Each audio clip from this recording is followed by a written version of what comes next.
বাংলাদেশের সর্বপ্রথম পূর্ণাঙ্গ ডিজিটাল বই ইজি কেমিস্ট্রির পক্ষ থেকে তোমাদের সকলকে স্বাগতম জানাচ্ছি। আশা করতেছি তোমরা সবাই ভালো আছো এবং সুস্থ আছো।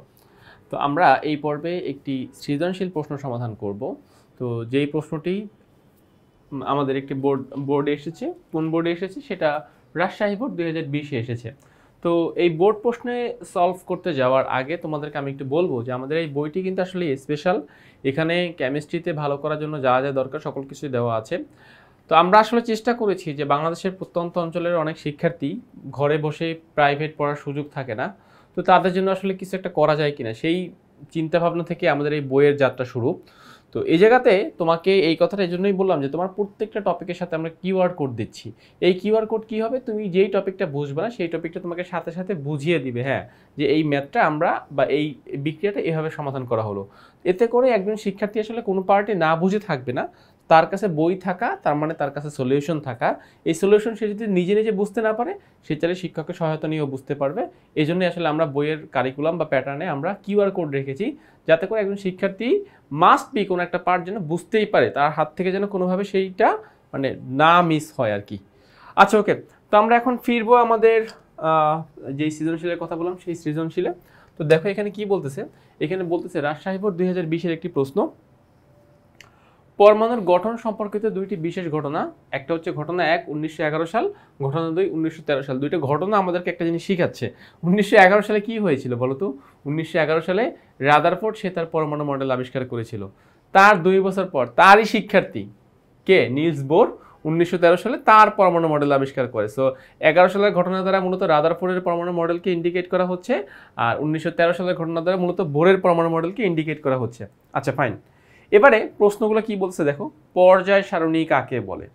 তো আমরা জানি যে এ পর্যন্ত যে মৌলগুলো আবিষ্কার করা হয়েছে সেই মৌলগুলোর ইলেকট্রন বিন্যাস, ধর্ম, বৈশিষ্ট্য যে সারণীতে সাজানো থাকে বা সেইগুলোকে সাজানোর জন্য যেই ছক আমরা ব্যবহার করি সেই ছককেই মূলত পর্যায় সারণী বলে। তো এ পর্যন্ত আবিষ্কৃত মৌলসমূহের ধর্ম, বৈশিষ্ট্য, ইলেকট্রন বিন্যাস এবং যে অনুযায়ী তাদেরকে সাজানো হয়েছে সেই ছক ব্যবহার করি, সেই ছককে কি বলা হয়? পর্যায় সারণী বলা হয়। সো আমাদের প্রথম প্রশ্নটা হয়ে গেল। সেকেন্ড প্রশ্ন, সকল খনিজ আকরিক নয় কেন ব্যাখ্যা করো। সকল খনিজকে আমরা আকরিক বলতে পারবো না, বাট কেন পারবো না সেটা আমাকে ব্যাখ্যা করতে হবে। তো ফাইন, দেখো আমরা কেন পারবো না সেটারই ব্যাখ্যা আমি তোমাদেরকে দিচ্ছি। খেয়াল করো একটা এক্সাম্পল এখানে যেটা বলা হচ্ছে। আচ্ছা তো দেখো একটা হচ্ছে ম্যাগনেটাইট, এটা হচ্ছে ম্যাগনেটাইট, আর ওইটা হচ্ছে আয়রন পাইরাইটস। আচ্ছা একটা হচ্ছে ম্যাগনেটাইট আমরা নিলাম, আর একটা হচ্ছে আয়রন পাইরাইটস। এই যে আয়রন পাইরাইটস, তো এদের দুজনকে আমরা ফার্স্ট অফ অল খনিজ বলবো, মাটির নিচ থেকে এদেরকে উত্তোলন করা হয়, এদেরকে খনিজ বলবো। এখন এই ম্যাগনেটাইট দ্বারা আমার আয়রন বা এফি ধাতু নিষ্কাশন করা হয়, কিন্তু আয়রন পাইরাইটস দ্বারা এফি ধাতু নিষ্কাশন করা যায় না বা নিষ্কাশন করা হয় না। তাইলে তোমার এই যে ম্যাগনেটাইট দ্বারা যে এফি ধাতু নিষ্কাশন করা যায়, তাহলে ওর এখন দুইটা পরিচয়। ফার্স্ট অফ অল খনিজ হবে, আবার যেহেতু ধাতু নিষ্কাশন করা যাচ্ছে সেহেতু সে কী হবে? আকরিকও হবে। বাট আয়রন পাইরাইটস দ্বারা সে শুধু খনিজ হবে, আকরিক হবে না। কেন?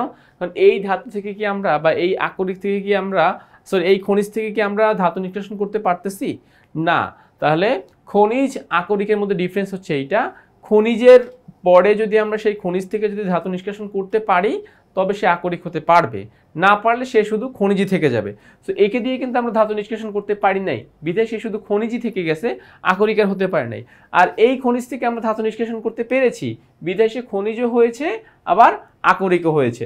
দ্যাটস ওয়াই আমাদের খ নাম্বার প্রশ্ন দেখো এইটাই বলা হয়েছে যে সকল খনিজ আকরিক নয় কেন ব্যাখ্যা করো। সকল খনিজ আকরিক হতে পারবে না। তো খনিজ থেকে আকরিক হওয়ার শর্ত একটাই, যদি তুমি সেই খনিজটা থেকে মূল্যবান ধাতু অধাতু নিষ্কাশন করতে পারো তাহলে সেই খনিজকে আমরা আকরিক বলতে পারবো। আচ্ছা 3 নাম্বার প্রশ্ন, রসায়নে ঘটনা 1 এর গুরুত্ব বর্ণনা করো। অর্থাৎ কেমিস্ট্রিতে এই 1911 সালে রাদারফোর্ডের যে পরমাণু মডেলটা তৈরি হয়েছিল এইটার ঘটনা 1 এর গুরুত্ব আমাদেরকে মানে বলতেছে আর কি যে কী হবে আর কি। আচ্ছা তো বেসিক্যালি এখানে রাদারফোর্ডের পরমাণু মডেলের যে কি পয়েন্টগুলো বা হচ্ছে গিয়ে যে মূল যে তত্ত্বগুলো সেই তত্ত্বগুলোই মূলত আমাকে ব্যাখ্যা করতে বলবে। তো আমরা এখন দেখি রাদারফোর্ডের পরমাণু মডেল থেকে আসলে আমরা কি পাচ্ছি, ঠিক আছে? তো আমাদেরকে এখানে এটা দেখতে হবে। তো ফার্স্ট অফ অল দেখো কি বলতেছে যে মডেলের গুরুত্ব অপরিসীম। কার মডেলের গুরুত্ব অপরিসীম? রাদারফোর্ডের পরমাণু মডেলের গুরুত্ব অপরিসীম। পরমাণু মডেল ব্যাখ্যা আসলে এটা অনেক গুরুত্বপূর্ণ ভূমিকা রাখে। নাম্বার 1, নিউক্লিয়াস আবিষ্কার। রাদারফোর্ড কি করেছে বলতো? আলফা কণা বিচ্ছুরণ যে পরীক্ষা ছিল তার, সেই আলফা কণা বিচ্ছুরণ পরীক্ষা থেকে কি আবিষ্কার করেছে?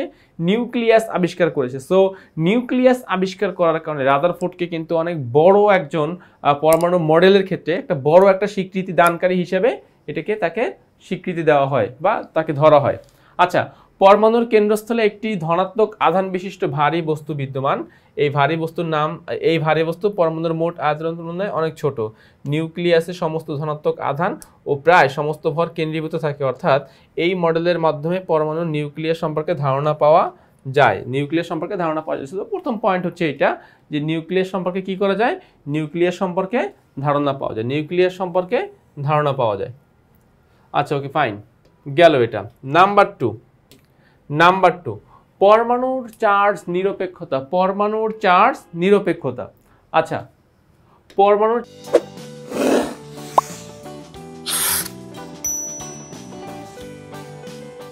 চার্জ নিরপেক্ষতা বলতে এখন কি বোঝানো হচ্ছে? যে নিউক্লিয়াসের ধনাত্মক আধানযুক্ত কণার সমান সংখ্যক ঋণাত্মক আধানযুক্ত ইলেকট্রন রয়েছে। অর্থাৎ একটা পরমাণুর নিউক্লিয়াসে যতগুলো পজিটিভ সাইন বিশিষ্ট প্রোটন থাকবে, নিউক্লিয়াসের বাইরে কক্ষপথে ঠিক ততগুলোই নেগেটিভ সাইন বিশিষ্ট ইলেকট্রন থাকবে। তো যেহেতু সমান সংখ্যক প্রোটন এবং ইলেকট্রনের সংখ্যা সমান, তাই তো আমরা বলতে পারবো যে এখানে কোনো আধান এক্সট্রা নেই। তাহলে এক্সট্রা আধান নেই, তার মানে এটা কি? পরমাণু কি বোঝায়? পরমাণু চার্জ নিরপেক্ষ এটা বোঝায়। তাহলে এটা রাদারফোর্ডের পরমাণু মডেল থেকে জানা যায়। অর্থাৎ আমরা যেটা এখনো জানি যে একটা পরমাণু স্বাভাবিক অবস্থায় কোনো পজিটিভ নেগেটিভ এক্সট্রা কোনো চার্জ সেখানে থাকে না। বাট যদি আমরা চার্জিত করি তখন সেখানে পজিটিভ আসতে পারে, নেগেটিভ আসতে পারে, বাট স্বাভাবিক অবস্থায় কোনো পরমাণুতে পজিটিভ নেগেটিভ চার্জ থাকে না। নাম্বার 3, তার অ্যানাদার একটা স্বীকৃতি হচ্ছে নিউক্লিয়াসের বাইরে ইলেকট্রনের অবস্থান। সো নিউক্লিয়াসের বাইরে যে কক্ষপথগুলো রয়েছে সেখানে আসলে ইলেকট্রনগুলো অবস্থান করে। ইলেকট্রন কখনোই নিউক্লিয়াসের মধ্যে অবস্থান করে না। তো ইলেকট্রন যেহেতু নিউক্লিয়াসের মধ্যে অবস্থান করে না, সো এটা তার একটা অবদান যে নিউক্লিয়াসের বাইরে ইলেকট্রনগুলো অবস্থান করবে। পরমাণুর ইলেকট্রনগুলো নিউক্লিয়াসের চারদিকে ঘুরছে। ধনাত্মক আধান বিশিষ্ট নিউক্লিয়াস ঋণাত্মক আধান বিশিষ্ট ইলেকট্রন সমূহকে কি করে? পারস্পরিক স্থির বৈদ্যুতিক আকর্ষণ বল দ্বারা ঘুরতে থাকে আর কি। তো এখান থেকে আরো একটা কনসেপ্ট চলে আসে যে কেন্দ্রমুখী বল এবং কেন্দ্রবিমুখী বল। কেন্দ্রমুখী এবং কেন্দ্রবিমুখী বল সমান, কাজেই পরমাণু নিউক্লিয়াসের চারদিকে ইলেকট্রন ঘুরতে থাকে। এই ধারণা রাদারফোর্ডের পরমাণু হতে পাওয়া যায়। তার মানে আমরা 3টা পয়েন্ট শিখলাম। নাম্বার 1, নিউক্লিয়াস আবিষ্কার। নাম্বার 2, পরমাণু যে চার্জ নিরপেক্ষ, পজিটিভ এবং নেগেটিভ চার্জ সমান এটা। আর নাম্বার 3, নিউক্লিয়াসের বাহিরে যে ইলেকট্রনগুলো ঘুরবে এই ঘূর্ণন অবস্থা, এবং ইলেকট্রনগুলো কিন্তু কক্ষপথ থেকে বাহিরে যাবে না। মানে লাইক যদি আমি তোমাদেরকে এই ব্যাপারটাকে এইভাবে দেখাই, যে ধরো এই একটা কক্ষপথ, ইলেকট্রনগুলো এই জায়গাতে থাকবে। এখন এই দিকে কি?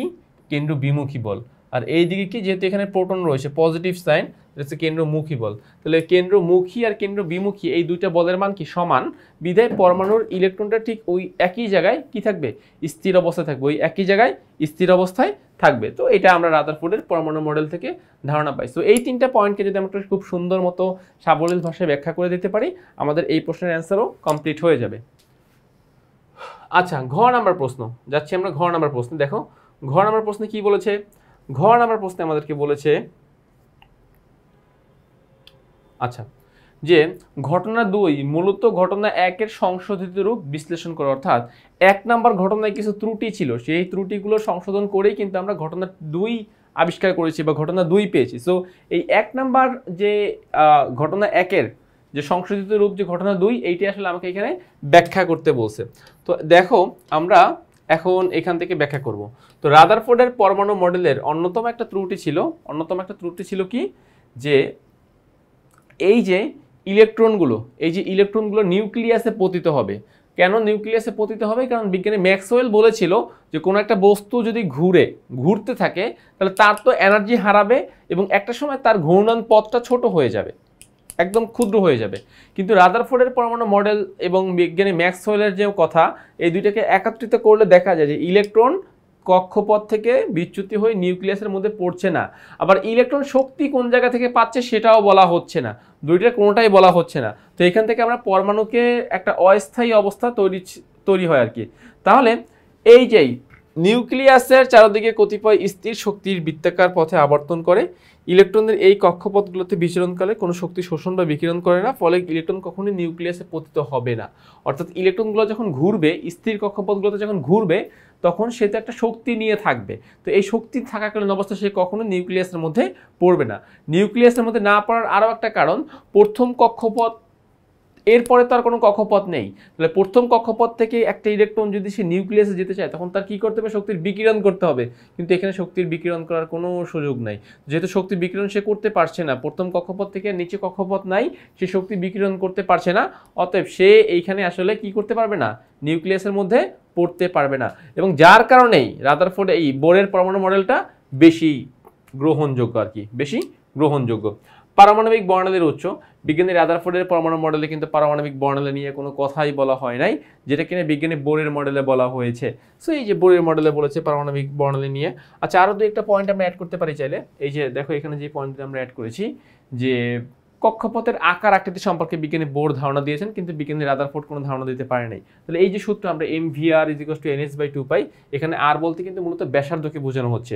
তো এই ব্যাসার্ধের মান দ্বারা কি বোঝানো হয়? কক্ষপথটা কীরকম? গোলাকার। কেননা ব্যাসার্ধ কার হয়? গোলাকার কোনো বস্তুরই ব্যাসার্ধ হয়। সেখানে আলটিমেটলি ওই জিনিসটাই বোঝানো হচ্ছে।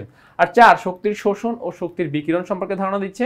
সো ডেল ই = hc/λ, অর্থাৎ শক্তি কি করতে পারবে? গ্রহণ করে উপরের স্তরে যেতে পারবে, আবার শক্তি বিকিরণ করে বা শক্তি ছেড়ে দিয়ে নিচের স্তরে চলে আসতে পারবে। সো সে কতটুকু শক্তি ছাড়বে, কতটুকু শক্তি গ্রহণ করবে, সেটা ডেল ই দ্বারা বোঝানো হয়। এইচ দ্বারা বোঝানো হয় প্লাঙ্ক ধ্রুবক, সি দ্বারা আলোর বেগ, আর ল্যামডা দ্বারা বোঝানো হচ্ছে যে শক্তিটা যখন সে যখন নিচে আসবে, তখন সে এরকম তরঙ্গ আকারে আসবে। সো আমরা চাইলে তখন তার কম্পাঙ্ক হিসাব করে, আমরা তার তরঙ্গ দৈর্ঘ্য হিসাব করে বের করে ফেলতে পারবো।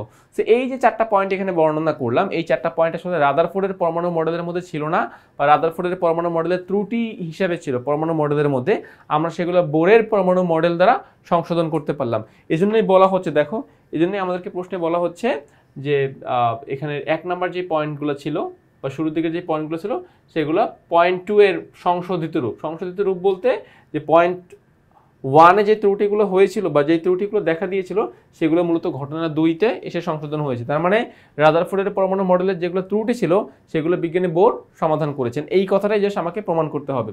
তো তোমরা এই 4টা পয়েন্ট লিখে দিলে তোমাদের অ্যান্সারটা ফুলফিল হয়ে যাবে। ওকে, সো আমরা চলে আসছি আমাদের একদম এই পর্বের শেষ অংশে। তো এখানে জাস্ট তোমাদেরকে সব কিছু থিওরিটিক্যাল খুব সুন্দর মতো ব্যাখ্যা করতে পারলেই প্রশ্নের অ্যান্সার হয়ে যাবে। এখানে খুব জটিল বা কঠিন কিছু নাই। আশা করতেছি আমি যে পয়েন্টগুলো এখানে বলেছি বা যে পয়েন্টগুলো তোমাদেরকে লিখতে বলেছি, সেগুলো তোমরা লিখতে পারবা, এবং এভাবে লিখলেই এই সৃজনশীলে পূর্ণ মার্কস তোলা সম্ভব। তো সেই আশা রেখে আজকের পর্বটি আমি এখানেই শেষ করতেছি। তোমাদের প্রতি রইল শুভকামনা। আর হ্যাঁ, তোমরা আমাদের এই বইটি সংগ্রহ করো, কারণ এই বইটি যখনই তুমি সংগ্রহে রাখবা, এরকম অসংখ্য ভিডিও তোমার কাছে জমা থাকবে। তোমার যখন যেই পয়েন্টে সমস্যা হবে বা যেই জায়গায় সমস্যা হবে, ওই পয়েন্ট থেকে আমাদের এই ভিডিওটা দেখে নিলে তোমার সম্পূর্ণ কিছু ক্লিয়ার হয়ে যাচ্ছে। তো সেই আশা রেখে আমি এই পর্বটি শেষ করতেছি। সবাই ভালো থাকো, সুস্থ থাকো, আল্লাহ হাফেজ।